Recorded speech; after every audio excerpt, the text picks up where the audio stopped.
didn't record anything. I didn't press record. Hey! Sorry about that, I'm running out of intro ideas, so it's starting to get a bit ridiculous. I just wanted to mention something really quick. Now that I've joined a few forums, enthusiast forums and things on Facebook, I'm getting a lot of comments back on videos, which is great, so I'm learning loads. Just one quick one about the head gasket that I fitted from the last video.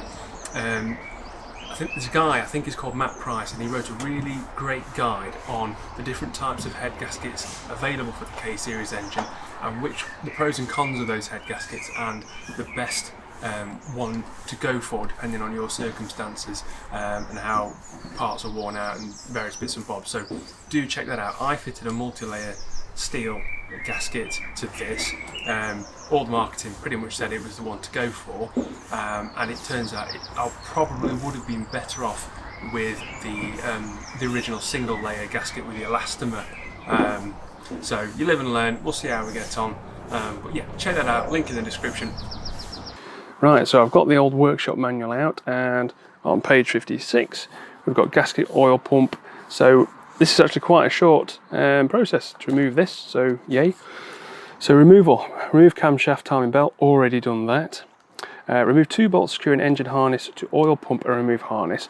So that's just this bottom bit here, and there's 2 bolts, and they are both 10mm. Then remove the 9 bolts, so the rest of the bolts that are in there surrounding it, they are 8mm. And then it's a case of removing a couple of covers, which we've already done anyway, because of the other work that we've been doing, and then get rid of the gasket, putting it back together, clean up all the surfaces, fit the new gasket to the cylinder block, and align and fit oil pump. It does say though, do not lubricate crankshaft front oil seal or running surface of crankshaft. And then torque everything down, all those bolts in sequence to 10mm, so there is a bit of a sequence I'll need to follow, and then it's just putting the covers back, which I'll do at a later date when I start putting everything back together. Easy! Oh, by the way, for this I'll be using the Milwaukee stubby 3/8 impact with, so 8mm for most of it on here, with an adapter, because I haven't got a 3/8 8mm, that's a 1/4 inch, so an adapter which is in a wobbly socket. Not that I don't think I'll need the wobbly socket, because I think it's straight in, but just in case. And I'll also be using a bit of an extension as well. So it's going to sap some of the power from that, but I think it should be plenty anyway.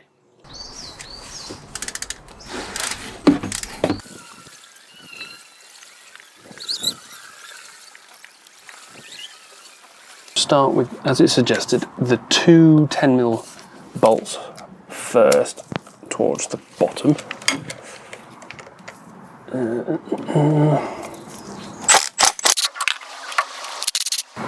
Now they didn't say there was an undoing sequence to this, so what I'm going to do is, as I undo one, I'll just do the opposite one, just so it's fairly even, and for no real reason I'm going to start with this one.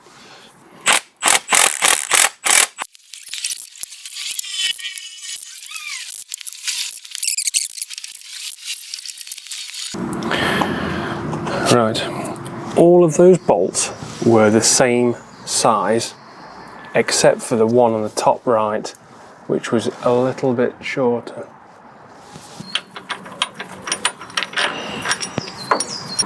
This is currently timed up correctly, so the 2 little dots at the top are in line with this line here, and this should just pull off. Oh, come on.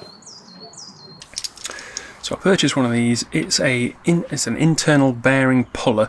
The idea is that you put these 3 prongs into the hole. You then brace these side pieces up against the casing.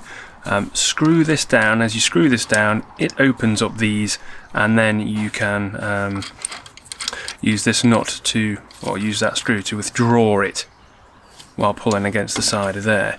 The only downside to that is that the hole inside the gear is not very big. Yeah, so the hole inside the gear is about 15mm, and this will only go into as much as about 20mm, so that's no good. So far I've tried to get a screwdriver, flathead screwdriver around the back of the gear and try and prise it off, pop it off, but there isn't much clearance between the casing and the gear flange itself. There's probably 1 or 2 millimeters, not much, and only on certain sides, so you can't get that in. I've also tried cutting up part of the old timing belt, wrapping that around the gear, and then using grips to try and grip the gear and pull it off, and that's not worked either. I've tried pulling it with my fingers, it's not moving. I did have a look online, and I had a look at the more traditional bearing pullers, you know, like the 3-pronged ones, for taking off all sorts of different types of external bearings. Did have a look at those, but because I can't get them around the back of the gear, there's just access is crap. Never bothered those, so I bought an internal bearing puller, a different type of one.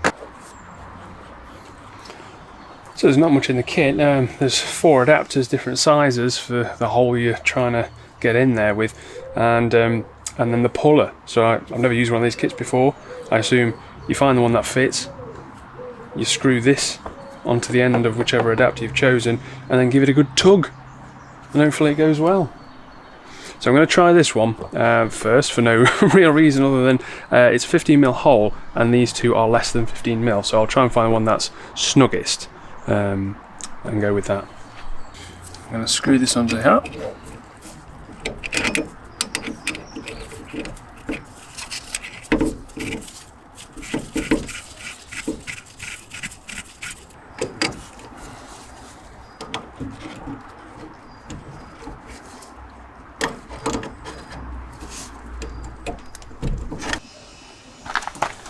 Okay, I've just taken this the old end off and put the smaller end on as the other end. I don't think it was engaging very well.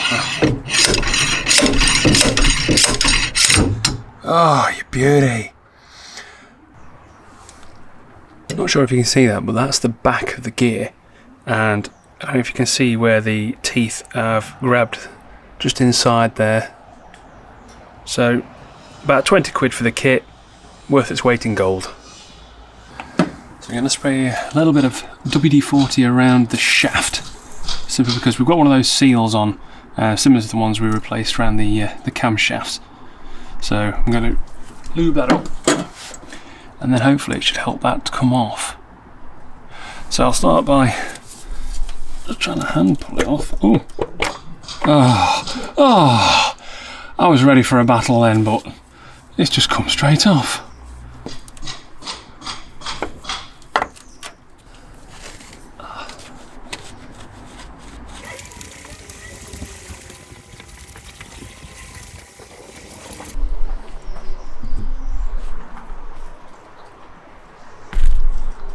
So I'm going to try this internal bearing puller that I originally bought that didn't work because the hole was too small. Well, now it might not be.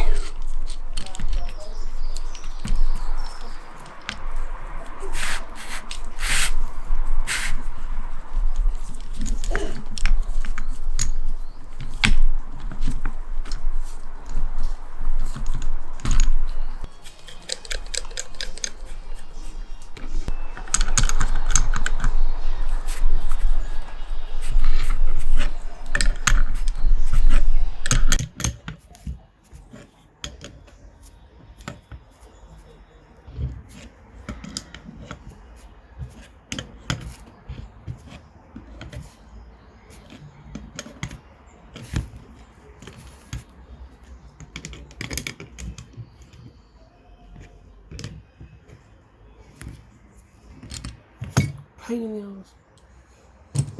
Well, at least it came in good for something. So now we're on with removing this gasket on the back. Before I do that, I want to compare the one I bought against the one that's already on there, because there's a bit of a lip where you can get at. Try and take it off all in one piece if I can. There we go. Awesome.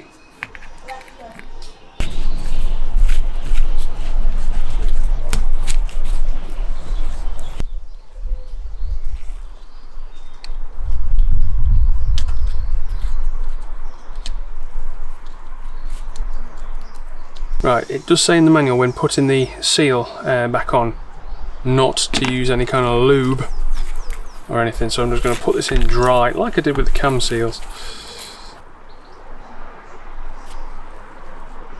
I hope this just goes straight in, because before I had a little bit of a shaft I could put a socket over as a guide. I suppose I could still do that, it's just that it might wander and damage something. Touch wood, it's actually going in.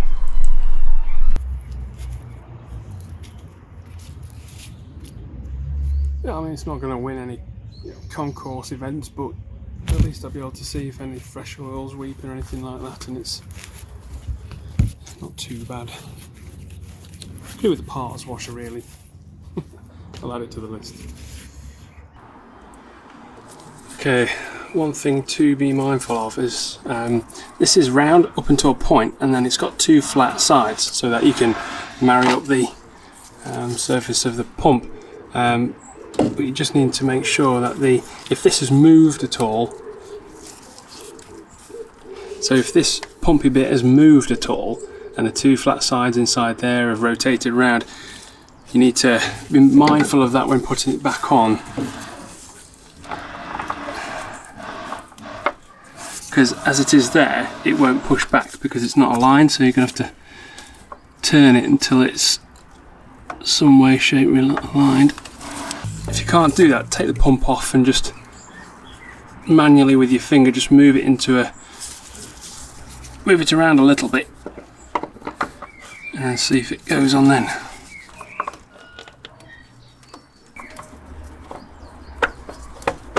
Just like that. When you do push this back, double check your gasket, have a look down the holes and just see if it's aligned, because there's nothing to stop it really rotating, so just make sure all the holes are aligned.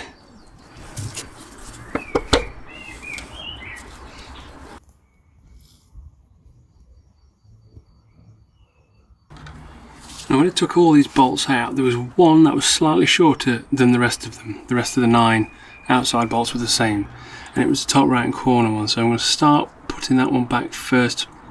I am going to be using Loctite on all the threads.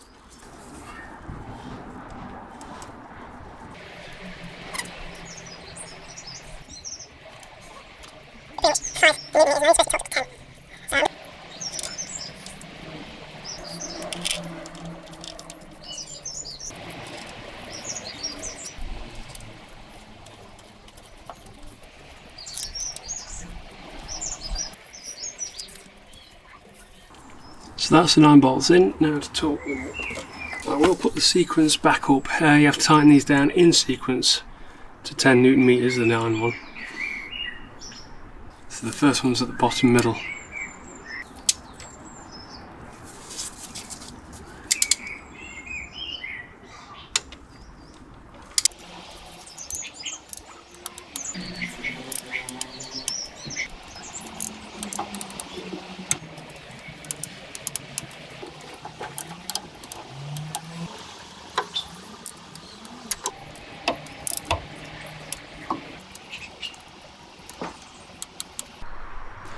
Well, that's another job done. So in the next video it'll be a case of putting on the cam gear sprockets and also the timing belt, the new timing belt, so fingers crossed that all goes well. So see you in the next one.